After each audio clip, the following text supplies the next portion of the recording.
Good evening, everyone. This is your girl, Lovely Lavish Lavi, and we're back again with our show called Real Talk with Lavi. Tonight, we are basically having an open discussion, and we are going to be having a roundtable. And shortly, you will be joining us with none other than Jamie McPhail, and you also have Andre Huey. Yes, and we're supposed to have a few others to join. But when they get here, then I will let you guys know who they are. But before I jump into the discussion, because 1 hour is so short. But in the meantime, I can't help but to ask you guys out there, how are you doing? How did you enjoy your weekend?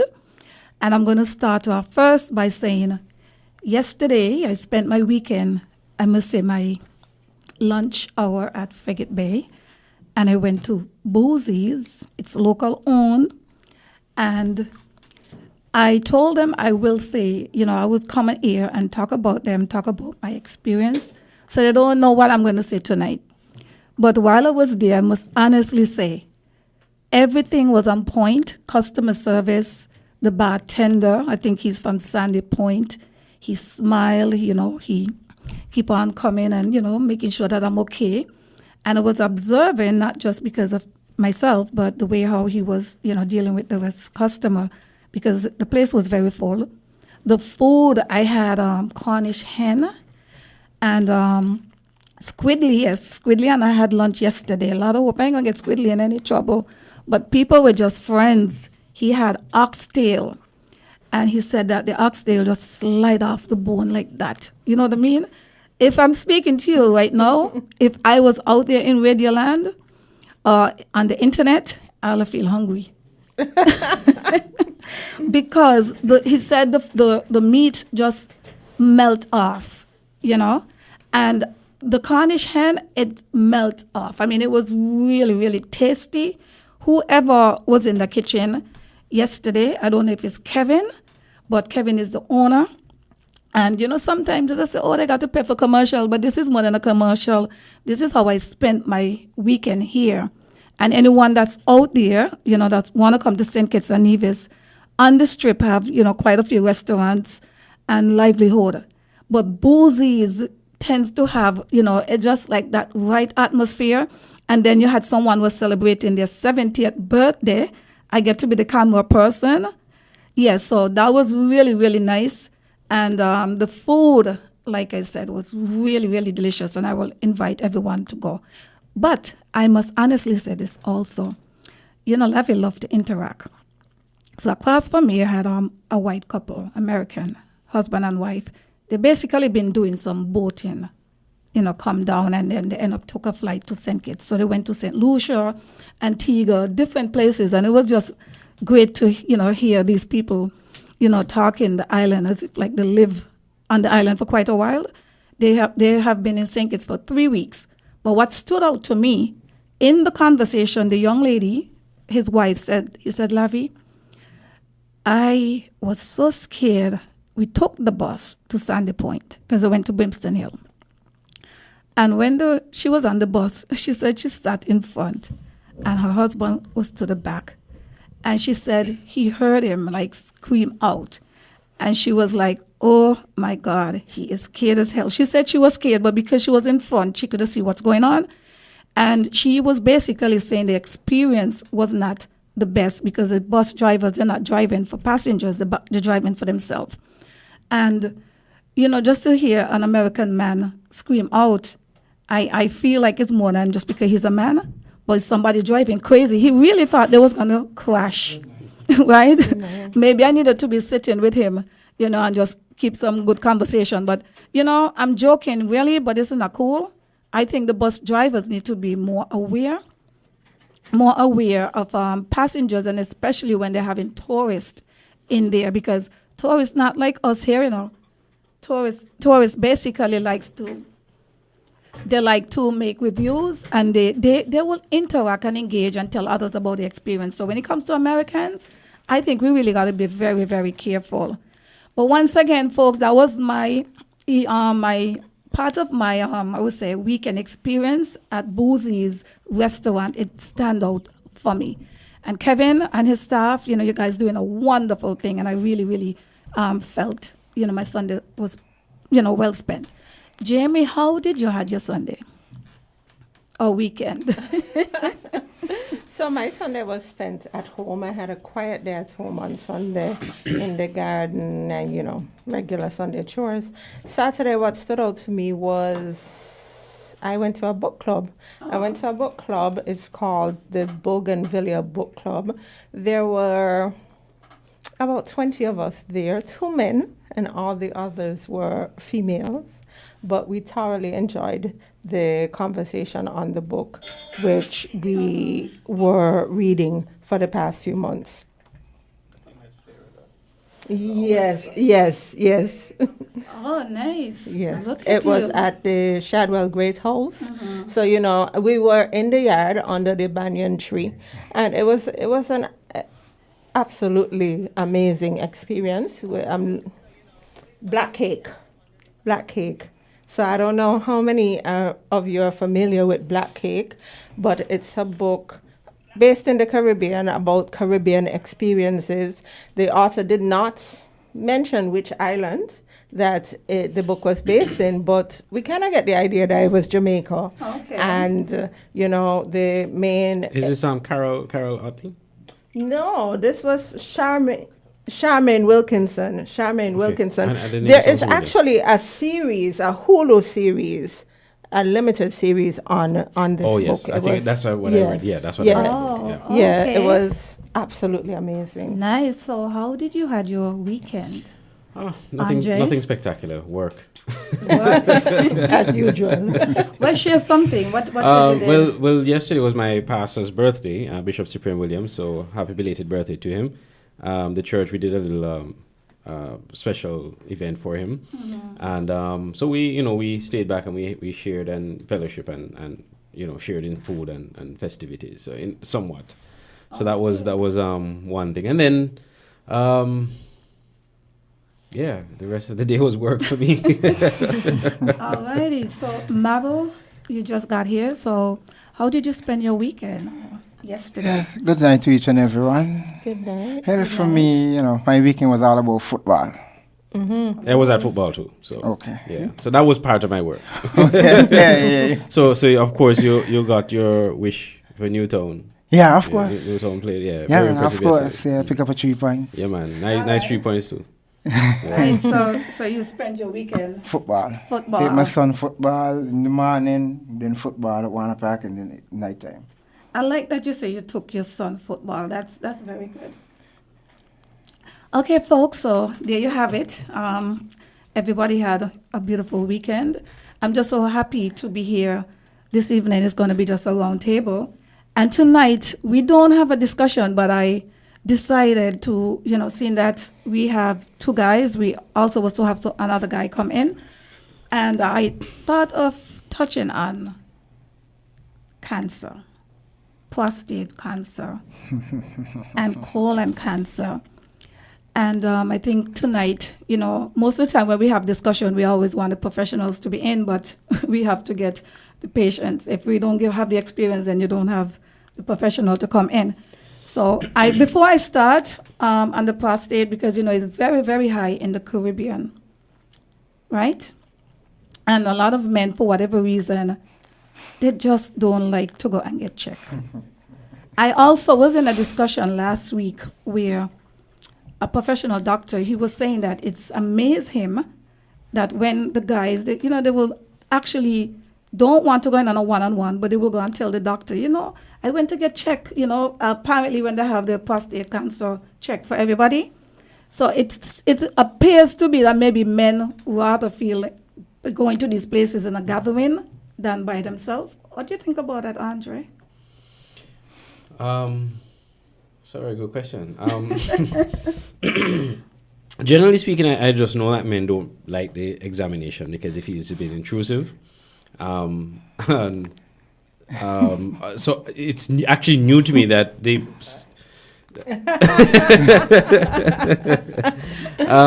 It's actually new to me that some men actually don't mind going in private as opposed to if they go for a regular checkup. But to the importance of it, though, while it is intrusive, and I'll admit that it is intrusive, it's very important as well. And I could, speak from experience because my father had prostate cancer, had actually died from cancer. So when the doctor tells you that when you get a certain age, if you have a family history of it, you have to do your checks, intrusive or not, for the sake of your life, you will do it. The good news is that you don't necessarily have to do that test anymore because there are blood tests that you can do to detect, if there's any abnormality, there. So I actually did mine last year. So I didn't have to do the intrusive test. But they say the intrusive one is the better one. Well, yes, that's what most doctors say. But Listen, this is real talk. Some people don't know what you call a word here. It's a big word. Intrusive. Intrusive? I'm speaking for the average people out Okay. there. So you're talking about the anal test. anal. anal Anal test, yeah. test. The Okay. doctor insert their finger in your bottom. Okay, we what got to get it real. So go on with the intrusive. Intrusive meaning that it's Uncomfortable. yes, Yeah. yeah. Well, and Very I uncomfortable. get that, but there are other persons out there, might not know what that is. And that's So, understandable. and Yeah, because that's this fine. is real talk, it's okay to say, getting your butt checked, your anal. Yeah. Yeah. I think many Caribbean men, many black men shy away from going to the doctor on a whole. Yeah. This doesn't have anything to do with that test per se, Yeah, that is but true. men don't want to go to the doctor. You have to kind of coax them and push them and encourage them and that kind of thing just to get a regular checkup. Yes. Okay, so in the meantime, I had a short clip. It's a public domain, and I'm going to have that clip play. And hopefully after that we could, hear what they say. And Too embarrassed to speak to a loved one. Too embarrassed to speak to your doctor. Too embarrassed. When in our lifetime, 1 in 4 black men will be diagnosed with prostate cancer. 1 in 12 black men will die from prostate cancer. Let me repeat that. 1 in 4 black men will be diagnosed with prostate cancer. 1 in 12 black men will die from prostate cancer disease. 1 in 12. That could be your dad, even your older brother, uncle, or grandfather. You need to make sure they are not embarrassed to speak to you or their doctor about it. Hey, Dad, have you had your prostate checked out? See? How hard is that? It's easy. Just start the conversation. Prostate cancer is survivable if caught and treated early enough. Don't let embarrassment stop you having this important conversation. You may save someone's life. Not just your own. wow, basically you just talking about that, Andre. Yeah, if it's your life. So if you value your life and you really consider it to be important, and especially if you have a family history of it, you just have to endure the few moments of discomfort to ensure that your life is, because it's not a long test. It doesn't take a long time. So just do what you have to do. That's how I see it. For me, I only say doctor if I got real pain.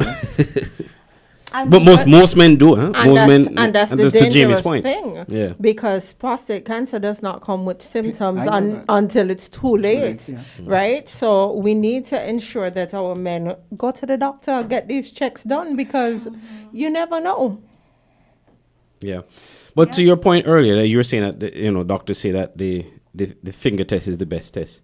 Well, according to my doctor, he basically indicated that the blood test is just as much as accurate or definitive, for lack of a better word, than so yes, you could do both.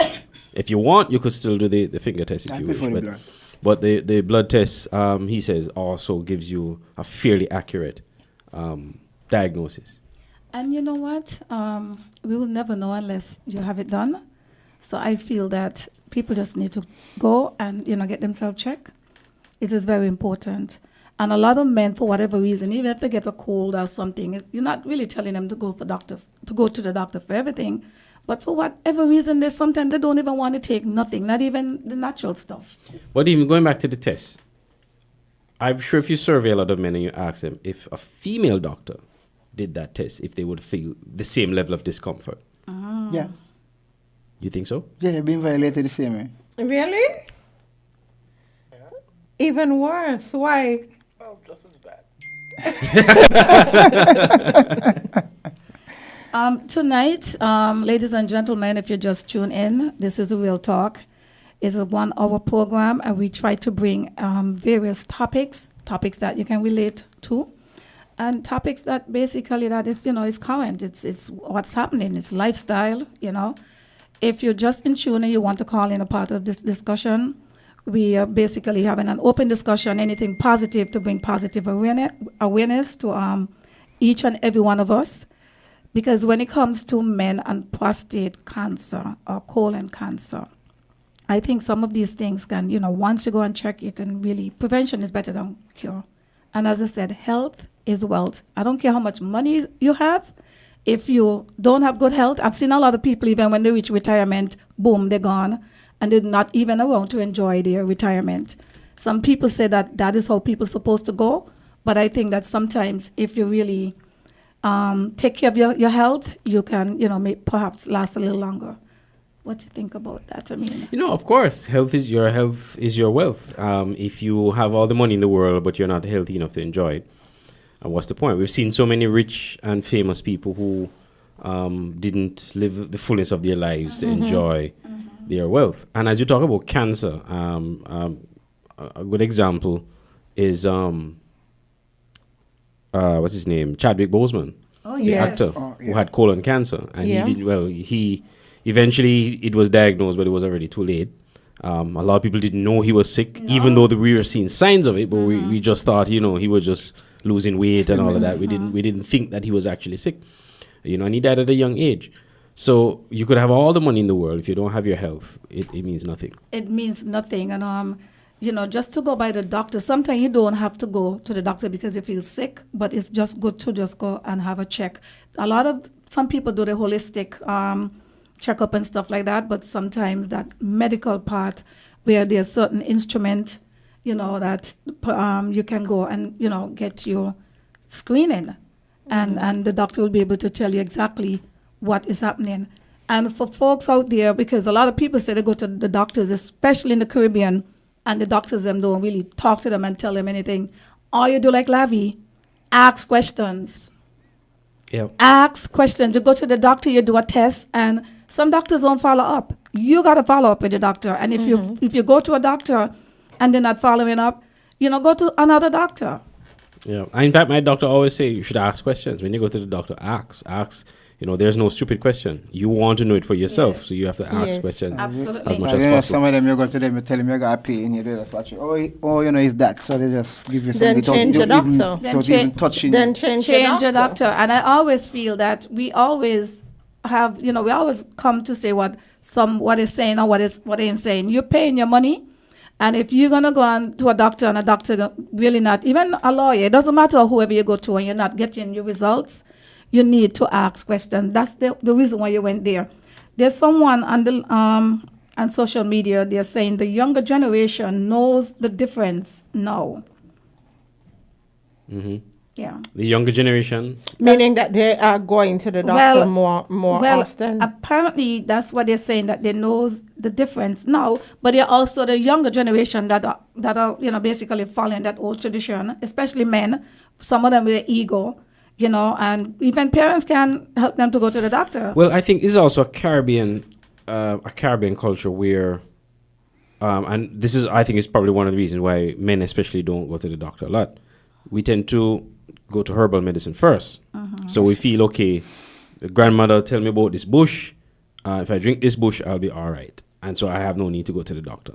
So we and herbal medicine is good. So we're not knocking herbal medicine. There is value in herbal medicine. In fact, a lot of the medication, all the medication that we take, have some herbal root to it, right? It's just that it's synthetically created, pharmaceutical, etc. But it doesn't take away the importance of going to the doctor, of visiting, of having regular checkups and all of that. And I know, people might use the excuse that, well, not everybody can afford to go to the doctor regularly. Well, in St. Kitts and Nevis, the health centers visits are free. Hospital. A hospital as well. So, yes, you can go and you can get at least the primary healthcare services at the health centers and at the hospital. And there are also some herbal medication. You got to be careful because some of them, the medication is acting just like the regular Pharmaceuticals. pharmaceutical. So something you don't want to be clashing because there's stuff that probably will have extra iron. There's a lot of different medication that folks will basically be out there taking. So you got to be very, very careful. And another thing is that blood type is very important, especially persons that, have underlying issues. You got to be careful because somebody telling you, well, go take this, go take that. And you might be causing more and problems. Sometimes some of us are medicating ourselves and we're not even sick. We just decide, well, we're going to drink this bush every day. Or diagnose yourself. Exactly. Exactly. So you do need to have some medical. So there's nothing wrong with you taking bush. It's just that you also have to balance it out. And kind of have the knowledge to know what you're taking and know why you're taking it. Well, growing up, with the elder parents, they never tell you, they just give you bush thing. But what kind of bush? Well, it would be like mint bush, sour sap, stinger nettle. Right, and even taking some of those bush, you still need other foods to balance out. You need your protein, you need a balanced diet. There's some people that say they're Rastafarians or they're vegetarians or they're vegan. And some people basically maybe not getting enough protein. Sometimes you got to be careful, maybe they're getting more starch because I've seen some people say that they're Rastafarian and sometimes, well, I don't want to knock them because No, it's sometimes, a fact. Right, but sometimes you don't know the underlying with what they're going through, their medical history. But sometimes you have to wonder what they're really eating because if you're supposed to be so vegan and so whatever, and then you're literally overweight. A lot of people have, like I said, a lot of underlying issues, high blood pressure, diabetes. Some people, like I said, they don't go to check their prostate or the cancer, the colon. I had a friend, and she passed away a few years ago from colon cancer.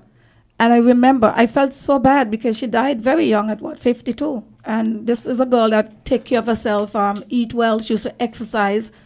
But one of the things that really stand out to me was she always used to tell me that her back is hurting her in her spine, and she went to different doctors and nobody seemed to know what the problem was.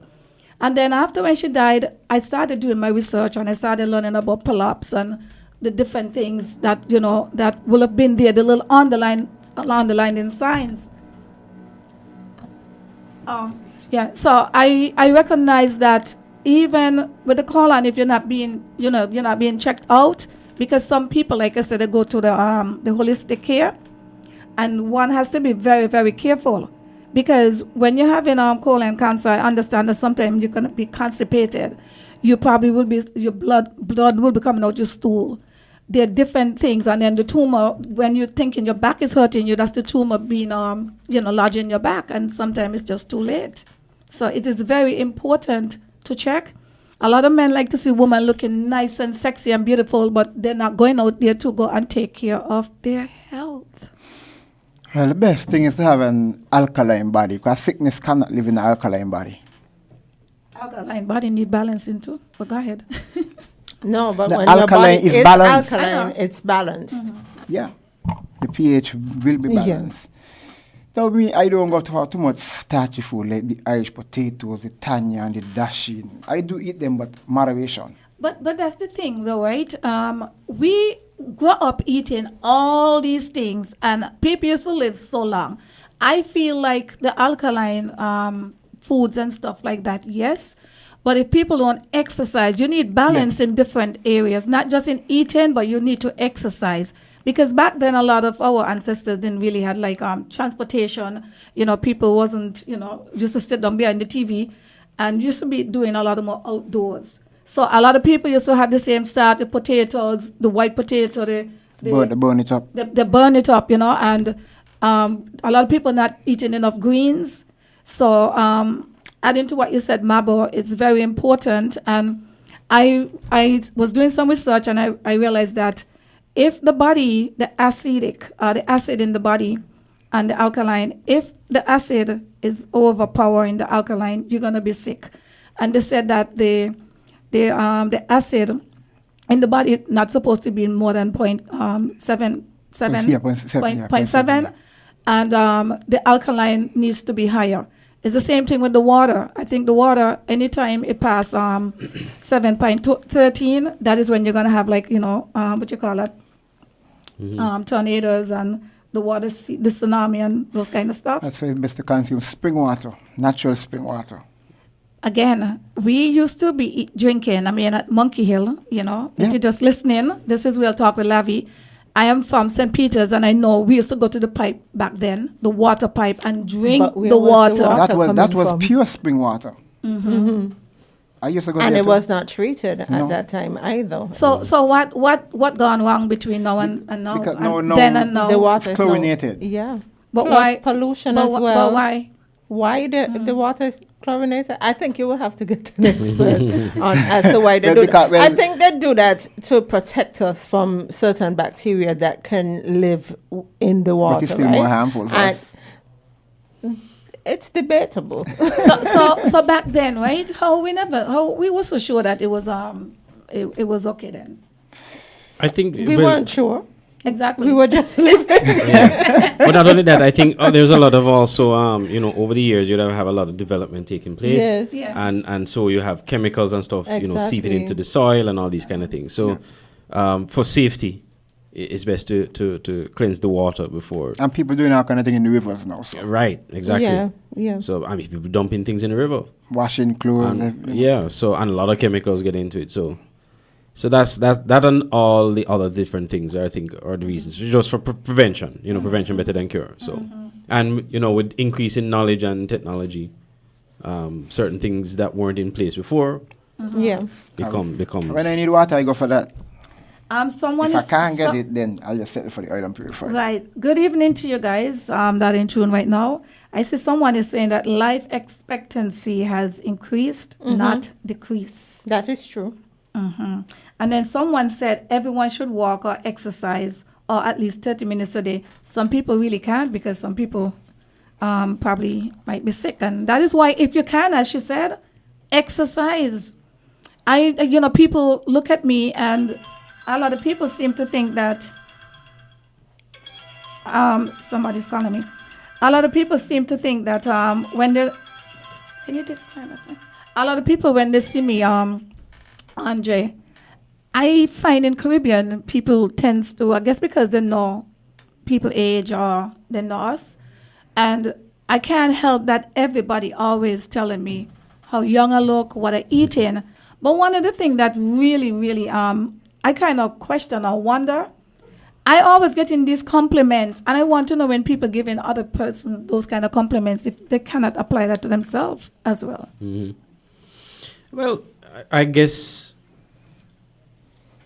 Well, they have the saying, beauty is in the eye of the beholder. Mm-hmm. And so you're as beautiful as you think you are and as you look. Mm-hmm. It could be that one, they're really giving you a compliment. They say, well, you do look good for your age.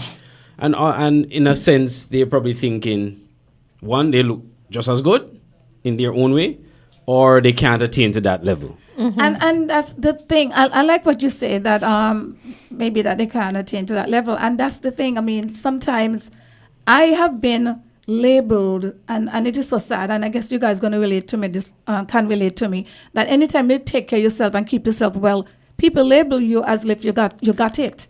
And sometimes it's not that you have it, it's just that what you chose to do, you prioritize with yourself.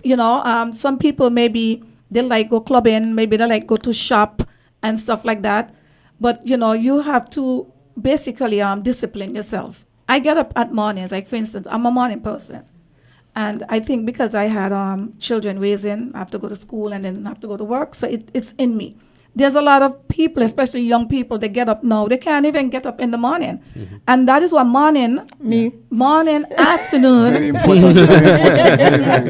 morning, afternoon and night, right? It's a reason. And morning is like a start off. And that's why they say breakfast is one of the most important thing in the body, right?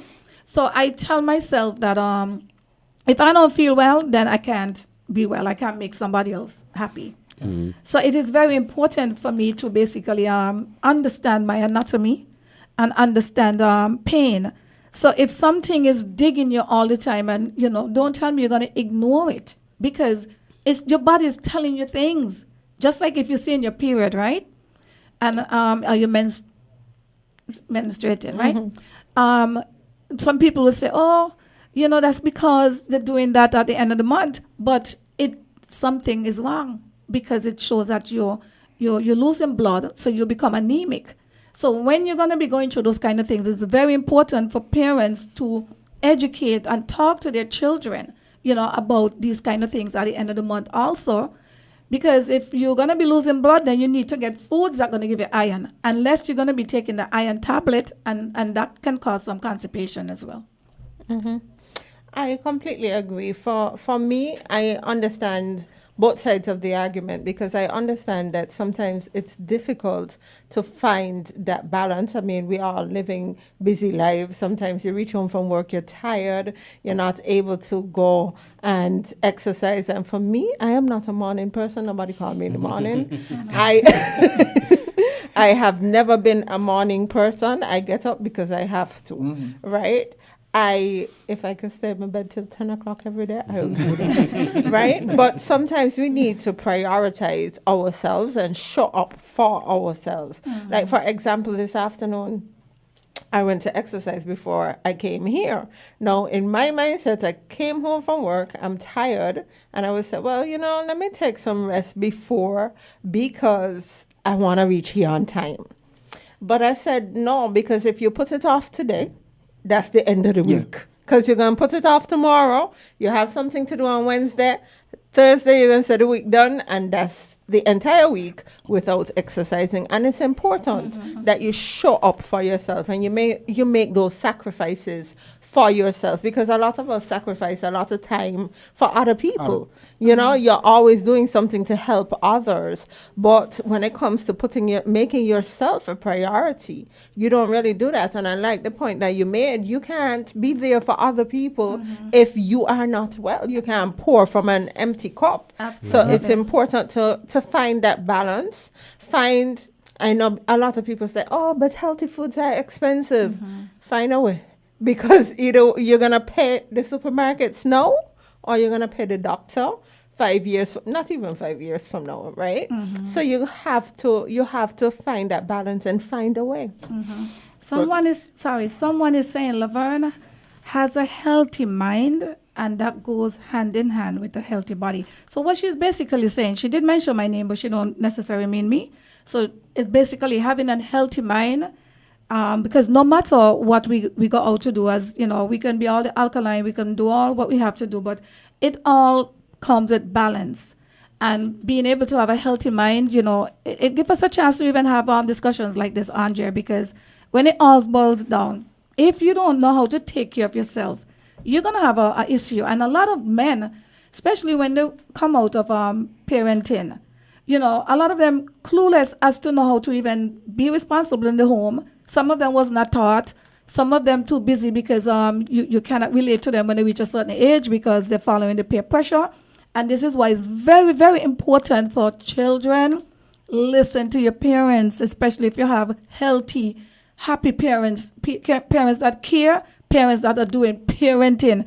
They are basically, being able to educate you, guide, and protect you through adulthood.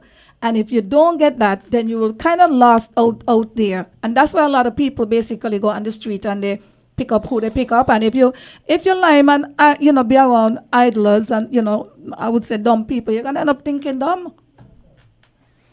I think lifestyle has a serious part to play as well, because we live in a culture where, and it wasn't always like this, but we live in a culture where people prioritize liming, partying, drinking.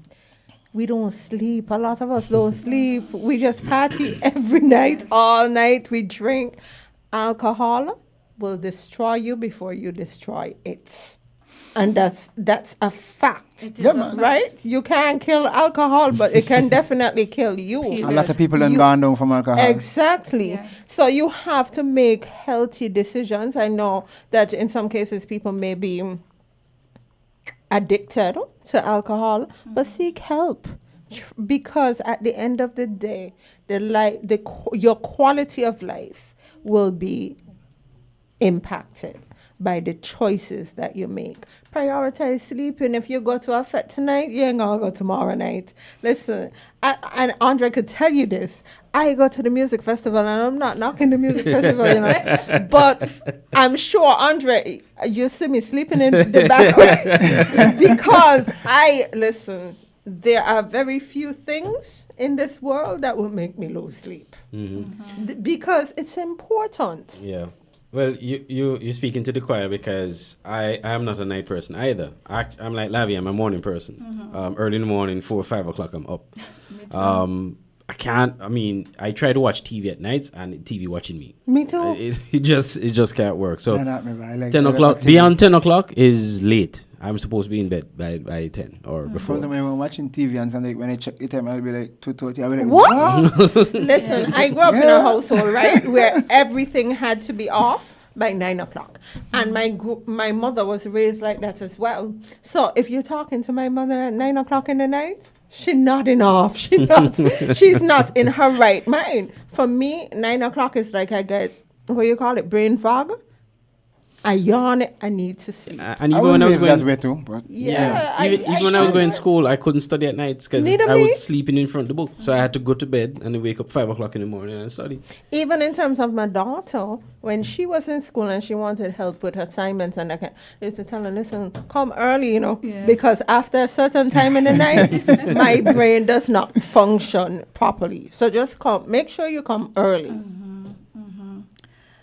Well, we're really having a round the table discussion tonight.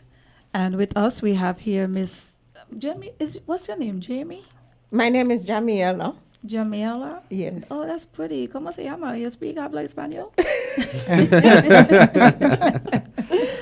Yes, my name is Jamiela, but there are many variations for that name. There's Jamila, all kind of things. And my mother gets very offended when anybody mangles the name that she gave me. So she just said Jamie. So everybody calls me Jamie. That is why I wanted you to say your name, because I had a feeling that the way how you pronounce it, that it's how it was supposed to pronounce. But I sometimes would just say, you know what, let me just say Jamie, because But I don't care. places. I honestly, there was this guy who would call in when I'm on the radio, and he would say, Miss McVeigh. And the people used to get very upset. People used to be like, tell the man what your name is. And I'm like, yes. I don't care. Yeah. To be honest, it Maybe is what it this is. maybe it's a good time for me to say my name is Andre and not Andrew. Andrew. Yes. Because I get that all the time. I thought they Yes. would have get Huey wrong, but it's actually my first name. They get Andrew, Yeah. yeah. everybody. If I get $1 for Alright. each time somebody call me Andrew. And then I remember when I started to work on radio, and there are people who wouldn't know my name. I remember there was one girl who said, oh, all the time she was Jamila, but she playing blues, I'm like, no, I wasn't. Yeah.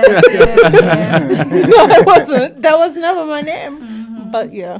And then I have other nicknames here and there as well. I like this round the table, I feel very good. I feel that we can, have a chance to just talk about so much different things, healthy stuff. I want to add to what Jamie was talking about in having that balance in terms of sleep, in terms of this is a Caribbean, and we are a tourist environment. And with tourists, what does it bring, especially mass tourism? It comes with alcohol, hanging out, partying, and stuff like that. But one of the things that a lot of these Caribbean islands, and I understand even Hawaii, is going through the same thing, where there's a balance, and I don't think that we get it right. We are basically acting as if like we're the tourists, and we having non-stop partying. There's a lot of people down here, and you're talking about young people, because we don't really have a alcohol. I guess the rule is there. 18 to drink, but you don't have to show your IDs. It's And not enforced. it is not enforced, and there's a lot of people drinking there and they're driving under the influence, literally driving. You know, you know that they're drunk and they're driving and they think it's normal, and it is not normal. There's a lot of people out there also, young guys smoking as well. And Women too? Of course, women. Young women too. Absolutely. And for me, that's shocking. Yeah. Because when I was growing Peer up, pressure. I don't even. When I was growing up, it was just men smoking. I never. Well, in my time in growing up, in my home, and I would say maybe the culture, I was told that smoking was not a non-lady thing, and that really knocked in my head. But I must say, I remember when you used to, in America, you see the cool, and they have the Cigarettes. the cigarette, And and they the have cigars. the cigars and the big banner. You see ladies having the little short, the Daisy Dukes, and they look cute, and they have the cigarette. And for me, that had looked so cool. But I had a mother that did not smoke in the home. She did not drink. And I feel like my mother really was my mentor. I love that woman. She taught me independence very, very early, because I guess she was preparing herself. When she's not here, I would have to come and be able to be independent. So it is 8:42, but I would think that this is a discussion. Hopefully we could continue some other time, because we have to basically bring the awareness out there that St. Kitts and Nevis right now, you know, is what, number one in the Caribbean. Andre, you're into news, so human development Human index. development, yeah. could you say it again? The human, is it the human development Development index? Index, index. yeah. In CARICOM. Top in CARICOM, yeah. In the Caribbean, the CARICOM. And if we are going to be number one over those other larger islands, it says a lot. But I feel like it is time that we really educate and bring topics like this in terms of the way how alcohol and with the tourists, like I said, tourism, it's affecting a lot of our people here. We talk about peer pressure, but at the end of the day, because we're so touristy, right? A lot of young girls, even prostitution, the way how our young females are dressing, you know, they look on the TV and you're actually seeing it. I can't tell people how to dress, but I feel like when women gonna dress one way, I need to see something else besides just dressing. Where's your ambition goal? What are you doing and preparing yourself as a young lady for your future? There's a lot of people working in the supermarkets. God forbid, people got to work. But I always say that you have your hands, you have to find some way to make other means of making money than just depending on that regular income, depending upon the government, waiting for the government to give you monies. If they don't give you monies, then everybody just waiting to curse any government that is in office. Don't fool yourself. I don't care what party you're supporting. They're just waiting to curse anyone. Even when they're getting what they want more. Yeah. And we should not be raising, I would say, a welfare state. We are black people, and we are supposed to be cultivators. We're supposed to be engineers. We're supposed to be able to use other talents and ways and means. Because, Jamie, when a lot of us leave from St. Kitts and we go foreign, the same places that don't want to work here, they're lifting up those jobs overseas. Yeah. And I think we need to come out of our pride. We are coming off a beggy. You have young men just sitting down begging women. Could it be that because they're at home, they feel that they're entitled to, you know, being a citizen of the country, you're entitled to certain things. And so when you're in America or in other countries, you know you're not entitled to, so you're going to work for it. And it could be that, you know, you're at home, you feel at home, you're a citizen, so you're supposed to get these benefits. I think that's a very good point, because even down there in St. Thomas, Virgin Islands, there's a lot of Virgin Islanders. A lot of them don't live there. They live in the mainland. And, you know, you have it's a melting pot. So you have people from the different walks of the Caribbean that are down there basically carrying these countries. So you have a very good point. Maybe they feel because I born here, so give up your hand and don't do nothing. Then we complain and say, oh, them down island people coming down and they're taking over. Yeah, because you guys are sitting down. And the same thing is happening here in St. Kitts, where a lot of people are saying St. Kitts people lazy. I am from St. Kitts and I am not lazy. And we cannot speak for everybody. Mabo, are you lazy? Oh, no. I love to work. Jamie, are you lazy? I have children to feed. I have to work. Right. But we don't hear all of this. We just go and maybe one or two, the few, and we basically going to throw it in and say everybody in St. Kitts lazy. We have a lot of people in St. Kitts are willing. Sometimes we just want a helping hand, a little push to help us to be even further. Yeah, I remember going to school. My mother said to me, education, ain't just it, you know. You're the man, you need to learn a skill. Because, you know, all my uncles, they were like carpenters, masons, you know, they had a little education still, you know what I mean? They had something.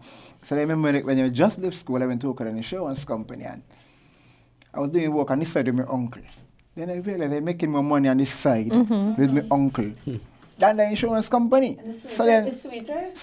Well, I dropped the insurance company, I went in the construction field.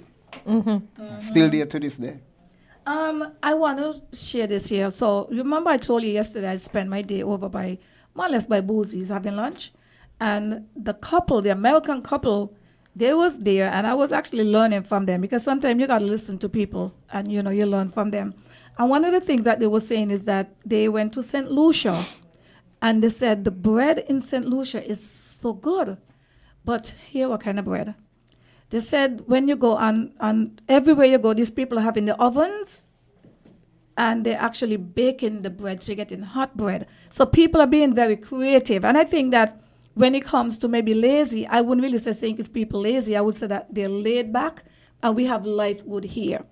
And I don't think that because we have life good here, a lot of persons maybe not going to the extra. So they have a lot of talent, but they rather go and complain because the government could probably give them a 500 or 1,500 or whatever. I think some places the culture is different as it relates to the bread. Now, I remember being in Grenada and my aunt, she didn't buy bread. She made bread and this was a professional woman. I think she was a PS at the time. But she made her bread every single week for the week. And I felt like that was just strange. Kind of like, well, you ain't got a bakery to go. And she said, yeah, there are bakeries, but we just prefer homemade bread. But Jamie, back in the days, and a lot of people, I find that the thing that is happening here in St. Kitts, and I hope that we can continue. Like I said, it doesn't have to be me. You guys, I got to thank you guys for coming here because we need to bring more, connect the old and the young. This used to happen back in the days. People in the house, the ordinary people used to bake, do their stuff, and now we just put up our hand. I've been to Jamaica and on Ocho Rios, and sometimes, you know, the roast corn, I mean, think about anything, roast breadfruit and that kind of thing. Imagine all these years, and I'm going to say it, this is real talk, all these years you have the breadfruit trees here in St. Kitts, where people just have the breadfruit and just knock them out the breadfruit. Jamaicans come here and utilize that breadfruit with the roast breadfruit. All of a sudden, everybody recognize the breadfruit. Well, I tend to differ because Simburgers used to do it. For years, and people never used to study it. You said Simburgers, that's one. I'm talking about, you know, and the disagree is fine, but I don't mind anybody disagreeing with me. But we have to look at, like, this is like a norm in Jamaica. Yeah. You understand what I mean? This is not just one person or whatever. So we're looking at Jamaica, to me, when it comes to Black Caribbean, I feel like they're the closest. And some of those people down like Grenada and the Windward Island, they're the closest that really carrying on the African tradition. St. Kitts has got, like I said, very Americanized. Exactly, but Andre, you could correct me if I'm wrong. I think that goes back to history, the history of these islands, because remember Jamaica had a very vibrant Maroon population. Still is. Yes, and they were able to hold on to a lot of their African traditions. In the Windward Islands, some of the, I find, and I don't know, but I find based on observation, a lot of the countries that had a French influence, I don't think that the French tried to beat out the African culture too much out of the slaves like the English did. I think they were able to retain a lot of their African culture. Right, and I want to add with what you said in terms of the Maroons and those kind of things, but I would also say that here in St. Kitts, you had the Nyabingi with the late Noel Zambo Heath. And I feel that when these guys was, doing all of this on the radio, they used to have more programs. Now all of these things are finished. You don't have these people that really carry on, the Black history. Well, And some try. I had a program last week about African history. I had Ras Aya and Ras Agar. we don't have enough, Jamie. Yeah, We but used to have- I understand that the conversation needs to continue. Yeah. But the strange thing about the same conversation, there was this gentleman who called It is in. this is 8:51. Okay. Okay, there was this gentleman who called in and said, "Man, why are you talking about that for you?" Right? So people don't Yeah. gravitate to these things.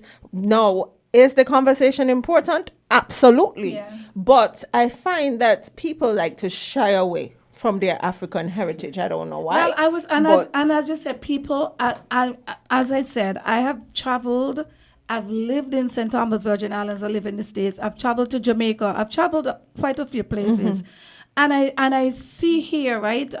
I would add to what you're saying, that I feel that we kind of look down on certain things here, and I feel like we are misinformed. And even here, I remember when the Rastafarian, the dreadlocks was coming. I basically wanted to have dreadlocks because I see myself as very organic, And people having a salon, I had lost customers because I wasn't looking the same, slick down, and with the wigs, I can't tell our Black people what to do. But I feel like the more that these people are idolizing some of these stupid people out there, some of them on drugs, they don't even know who they're idolizing, they just happen to be there because Hollywood make them some kind of star. And if you have to be on a fly on the wall, you don't want to be those people. They're so confused. And I did not come from a Rastafarian family, but I got my Black history in St. Thomas, where I look at the picture roots from very young. So in St. Kitts and Nevis, it's not too late. I feel that it is time to really teach the youths about the Black history. Because if we don't do it, our children are going to just come up and basically be in the teaching. Even though we might look Black, in our mind, we're not basically Black. And that's a big problem. But I'll tell you something else. Like, Yeah. That's a good point. But I'll tell you something else too. What the challenge we're having in St. Kitts Nevis and the Caribbean in general, when it comes to Black history, is the competition from American culture. And American culture, even though we have Black History Month and they celebrate Black History Month, it is still not promoting the proper values or the values that you'd want to inculcate as Black people. So what you have is the Nyabingi and the few here trying to preserve the culture. And then you have other people who shooting them down and saying, as you say, the man who called in. And this was an intelligent, well-educated Some man. people don't have time for this. And I was shocked. He was like, no. Look, if you bring up the topic of reparations, for example, okay, and I can understand you could have a disagreement on reparations. No problem with that. But for some people, it's like, we need to stop talking about slavery now. Slavery dead and gone. It's 100 years ago. And all that is true. But you can't deny that there have been effects and still are effects of slavery 400 years later. So for you to just throw it away because, it's history and it's old and it's long time, you don't want to talk about it. I feel like it's uncomfortable. It is for other people. That a lot of us don't want to admit that our ancestors were slaves, right? It's an uncomfortable past, and when we feel uncomfortable, we try to move on and cover up things and that kind of thing. Well, and as I said, I think we move away from being an organic Black race, especially here in St. Kitts and Nevis. Everything is just so superficial. Everybody, for instance, even me coming on the radio, you will have persons want to tell me what to say, and I think that some of them really mean well. But at the end of the day, I would like some of them to, why don't you join me?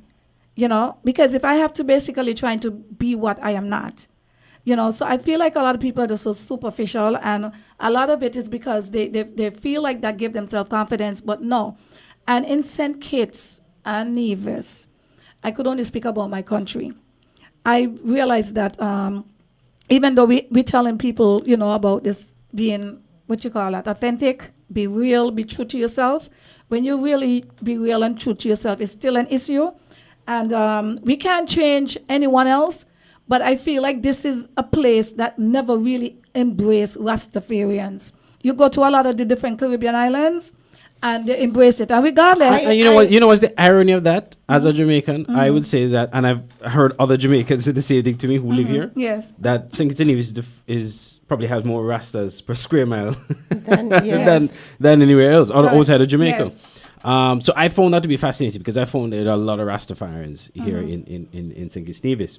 But I think the issue is, and you could even make the case also in Jamaica, where Rastafarianism essentially originated, that in the 60s and the 70s, Rastas were not considered Human. Human. yeah, they were treated poorly.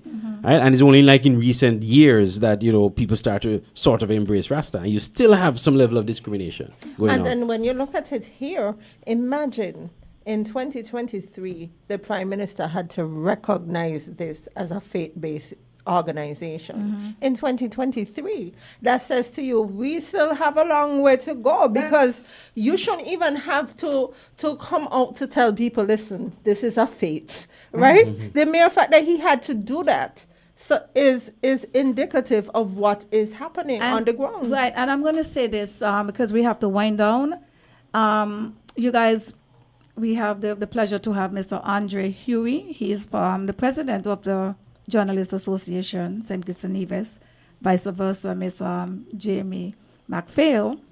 And I feel that persons that have the power, the media, and I think if we have more conscious-minded people that basically wants to know who they are, because if you don't know who you are, then you cannot even be at this conscious level. And what we're seeing here on the airways is like girl this, girl that, sexism, and basically degrading women. You have men that are using the airways and basically talking about the many women.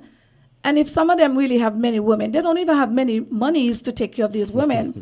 So the media has a lot to be blamed for bringing the awareness, bringing the intelligence, bringing the black consciousness, the righteousness.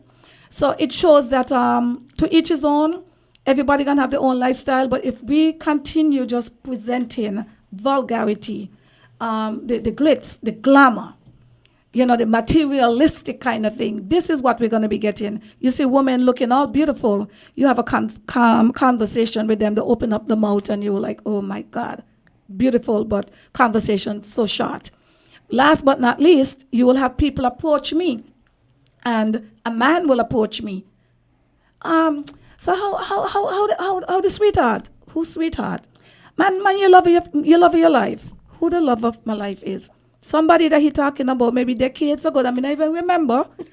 And and this is 2024. So it shows that some of these people mean well, but their vocabulary is short in terms of keeping conversations.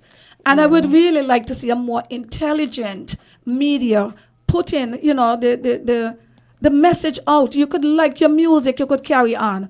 But this 247 basically putting out our women to just be about sex and like don't care. However they come on, however they be in the home, they don't have no boundaries, they're rude, they're out of order. They bring the same thing on the airways. And this is not good for our society here in St. Kitts and Nevis.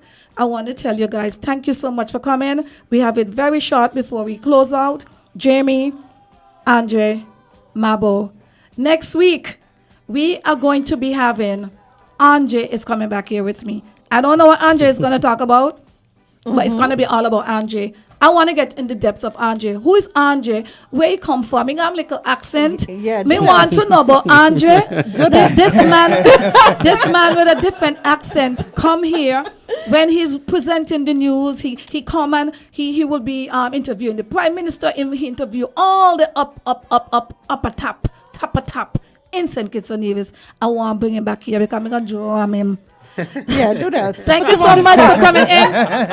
Last, hey, before I go, I had to read this one. Someone is saying, hello, good night, great program. Every week, this topic is very interesting. Listening from New Jersey. Thank you so much. They said the conversation need to be continued. And this is what we've been getting all the time. People are saying conversation need to be continued. We have someone who's saying we all need to go back into farming our land like back in the old days. But anyway, conversation, like again, just awesome here. We'll talk with Lavi. See you guys next week. Bye. All right.